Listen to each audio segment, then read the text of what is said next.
Bienvenue dans le vestiaire avec Nicolas Saint-Pierre. Mesdames, messieurs, vous êtes dans le vestiaire. Sans plus tarder, on passe la parole et on ouvre les portes du vestiaire à notre ami Renaud Lavoie.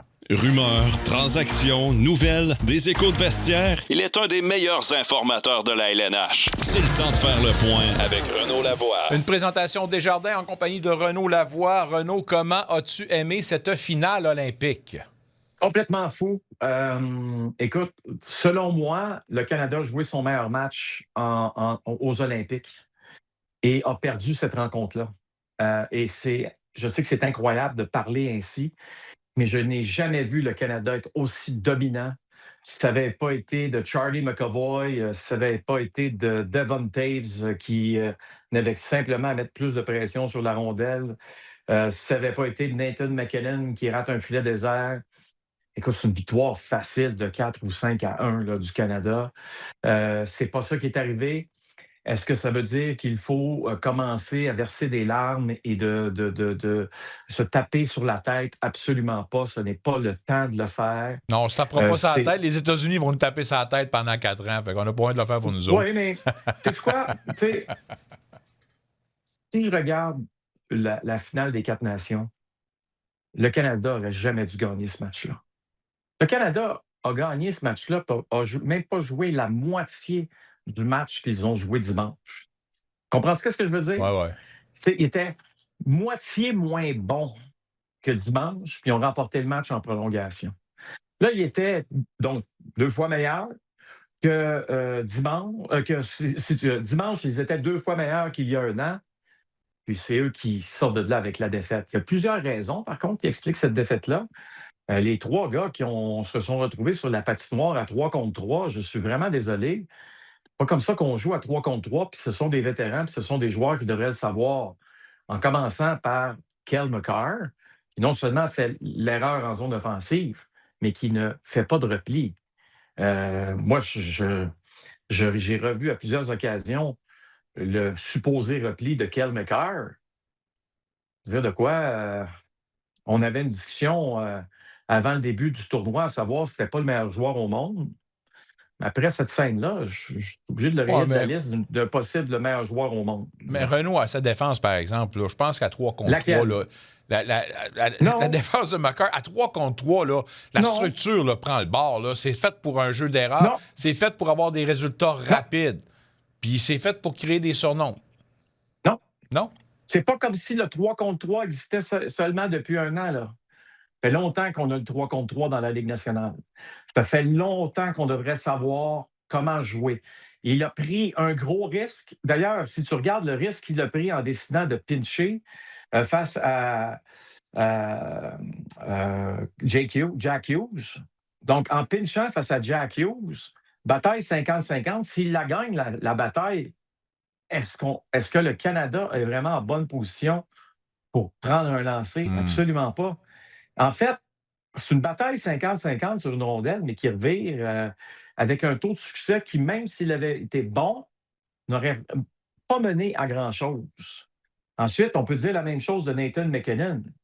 Il se retrouve devant, pas Dylan Larkin, mais le défenseur des Blue Jackets de Columbus, Werenski. Tu as une bataille encore 50-50 qui est complètement perdue parce qu'on protège mal la rondelle du côté de Nathan McKinnon. Puis après ça, Jack Hughes, seul comme ça, c'est là qu'il est efficace, Jack Hughes, dans la Ligue nationale ou dans la vie de tous les jours. C'est sûr qu'il va marquer. Puis encore là, je pourrais te critiquer le gardien de but. Là. Je ne comprends pas non plus ce qu'il fait, là, le gardien de but là-dessus, là, de lever la patte gauche. Là. Il n'y a personne qui a bien paru sur cette patinoire-là, sauf les Américains. Puis ceux qui me disent ça n'a pas d'affaire à être gagné à 3 contre 3. En 2010, ça a été gagné à 4 contre 4. Ouais. On dit 4 contre 4, c'est différent de 3 contre 3. En attendant, ce n'est pas du 5 contre 5. Là. OK?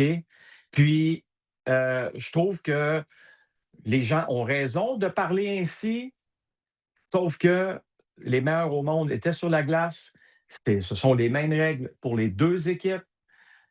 Écoute, je suis comme un peu déçu que notre réaction en tant que Canadiens a été de dire ça aurait jamais dû se terminer à 3 contre 3. Oui, peut-être. Non, mais Renaud, sérieusement. Mais ça n'excuse pas la défaite, ça. Ça, je suis d'accord. C'était pas une surprise pour personne. Mais reste que, à 3 contre 3, t'enlèves toute la nature même du sport. Puis je disais tantôt, hier, en début de semaine, c'est sûr que si nous sommes du côté des perdants, c'est facile de critiquer. Si on gagne, on n'en parle même pas du fameux 3 contre 3. Mais là, c'est le temps d'en parler. Puis de toutes les places où on ne devrait pas dénaturaliser un sport, il me semble que c'est bien aux Olympiques. La seule raison pourquoi on joue à 3 contre 3, c'est parce qu'on a des pressions de la part des diffuseurs, puis on a des pressions de la part du comité organisateur qui va avoir son show de fermeture à temps. Ça fait pas de sens.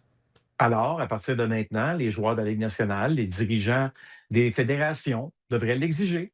Puis le CIO va dire, il n'y a pas de problème. Le CIO ne s'astinera pas. Par contre, si NBC s'astine, là, ça ira pas bien. Là. Tu comprends? C'est ça le problème aussi qu'il y a. Là. Si NBC se met à s'astiner et dire non, nous, c'est pas ce qu'on veut, ben là, c'est très, très problématique. Là. Il y a beaucoup, beaucoup de la télévision dans tout ça, ne l'oubliez pas. Oui, mais à ce moment-là, c'est plus un sport, là, c'est un show de TV. Puis c'est ça qui est un problème. C'est un show de TV. Je suis obligé de te dire que tout est un show de TV. À partir tout. Toi et moi, on est rendu un show de TV. Alors qu'on a commencé à la radio, puis là, maintenant, on fait de la télé.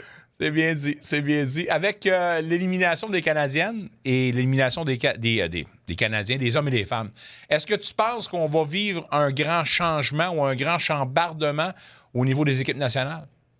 En fait, ce qui va arriver, c'est que l'équipe américaine, à l'exception peut-être de 4 ou 5 joueurs, je te dirais que la formation qu'on a vue dimanche, on risque de revoir la même. Pourquoi? Parce qu'ils sont jeunes. OK?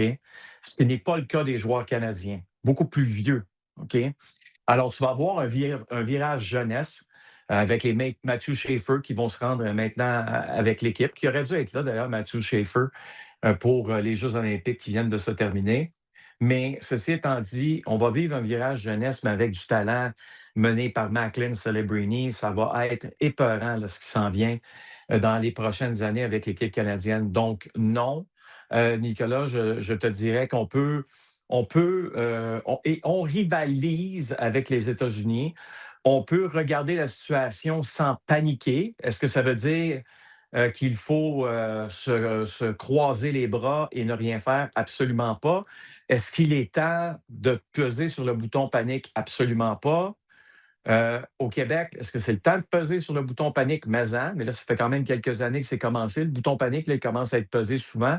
Là, tu sais qu'il y a un problème quand il n'y a plus de joueurs québécois qui font partie des Jeux olympiques. C'est extrêmement triste avec la formation canadienne, évidemment, de hockey. Mais ça, c'est en train de se rebâtir d'une certaine façon. Souhaitons simplement là, qu'on va avoir les fruits de ce qui est en place présentement, pas dans 4 ans, parce que peut-être qu'on va avoir un joueur dans 4 ans qui sera québécois aux Jeux olympiques, mais je pense que dans 8 ans, ce serait le fun d'en avoir pas mal plus. Il y a une tendance au niveau de l'équipe nationale, c'est qu'on semble vouloir donner les rênes à la formation en tant que DG à des anciens joueurs. 98, Bobby Clark. 2002, 2006, ça a été Wayne Gretzky. Steve Yzerman a pris la place après ça. Où je vais en venir, puis c'est une question que je posais hier et que je dois t'adresser. Sidney Crosby en a plus de fait qu'il en reste à faire. À 42 ans, aux prochaines Olympiades, pas sûr qu'il va être un joueur. Or, est-ce que tu vois Sidney Crosby comme dirigeant pour la prochaine édition des Olympiques? Tout à fait. D'une manière ou d'une autre, je vais être très honnête avec toi. Si Sidney Crosby, d'ici du moment qu'il prend sa retraite, admettons, on va dire dans 3 ans ou 4 ans, mettons que c'est dans 4 ans, même c'est quoi? Même s'il est encore un joueur actif dans 4 ans, il n'y a aucun doute dans mon esprit que Sidney Crosby fait partie de mon comité de sélection, même si c'est un joueur actif de la Ligue nationale de hockey. Donc, il va être partie prenante des discussions. Il va être un dépisteur d'une certaine façon parce que d'une manière ou d'une autre, il va être sur la glace contre les joueurs qui l'affrontent. Il va avoir un mot à dire. Je ne dis pas qu'il doit être le directeur général de cette équipe-là, mais je pense que Sidney Crosby, peu importe le contexte où il est dans sa vie, doit être un membre en règle de l'équipe canadienne. Et je dirais tant et aussi longtemps qu'il le désire. OK? Oh oui. Point final. Ce n'est pas à Pierre Jean-Jacques de regarder Sidney Crosby dans les yeux et de dire non, on n'est plus intéressé de t'avoir. Ça va être un peu comme Wayne Gretzky qui a remporté ses médailles d'or et qui a dit bon, j'ai fait mon bout de chemin.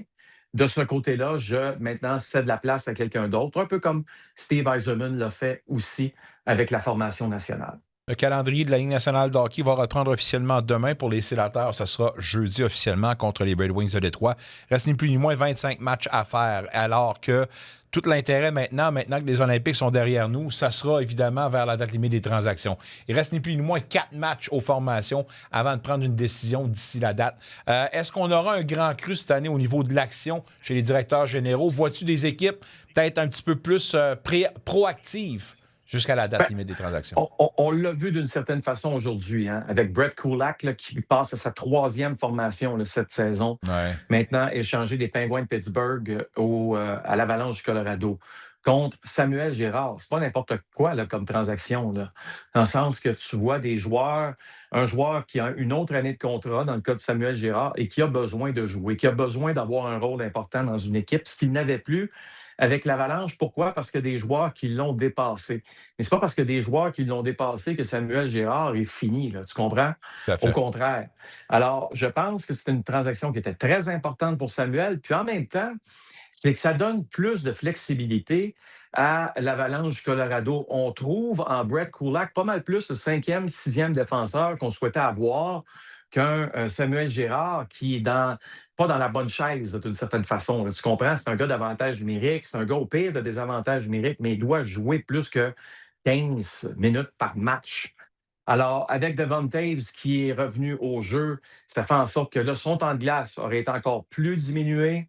Est-ce que c'est le genre de transaction qu'on pourrait continuer de voir? Peut-être, mais moi, ce que je m'attends surtout, Nicolas, c'est de voir des équipes comme les Canucks, les Jets, les Flames, des équipes, les Rangers, qui ne vont plus nulle part et qui regardent le repêchage qui s'en vient et qui salivent. Ça veut dire quoi, saliver? Ça veut dire, moi, je veux repêcher dans le top 5. Si ce n'est pas 1, je vais être 2, je vais être 3, je vais être plus proche de 3 que de 5, là.